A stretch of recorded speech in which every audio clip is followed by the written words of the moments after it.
கேள்விக்குரிய பதிலாக அல்லாஹ் ரப்பல் ஆலமீன் 42வது அத்தியாயத்தின் 11வது வசனத்தில் சொல்கிறான், லைஸ கமிஸ்லிஹி ஷைஉன், அவனை போன்று எப்பொருளும் இந்த உலகத்தில் இல்லை.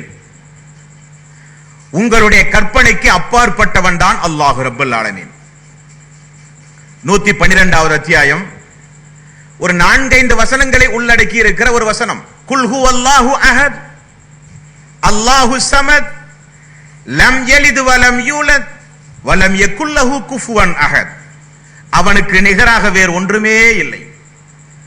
அவனை எந்த வஸ்துவாலும் நீங்கள் கற்பனை செய்யவே முடியாது. எந்த வஸ்துவை கொண்டும் நீங்கள் ஒப்பிட்டு பேச முடியாது. அப்படிப்பட்ட ஒரு கடவுளைத்தான் இஸ்லாம் இந்த மனித சமூகத்திற்கு அறிமுகம் செய்கிறது. அப்படியானால் அல்லாஹ் என்பவன் யார்?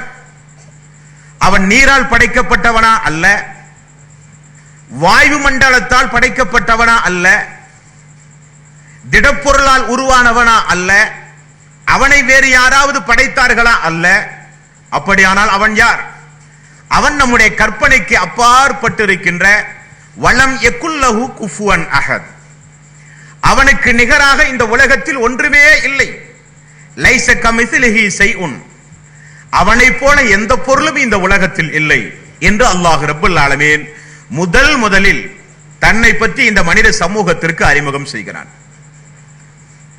இன்றைக்கு சாதாரணமாகவே கடவுளை பற்றி தப்புந்தவரமாக மனித சமூகத்திற்கு அறிமுகம் செய்த காரணத்தினால் தான் கடவுளை கற்பித்தவன் முட்டாள், கடவுள் இல்லவே இல்லை, கடவுளை கற்பிப்பவர்கள் எல்லாம் மடையர்கள் என்கிற ஒரு நாத்திக சிந்தனை மனித சமூகத்திலே ஏன் உருவானது?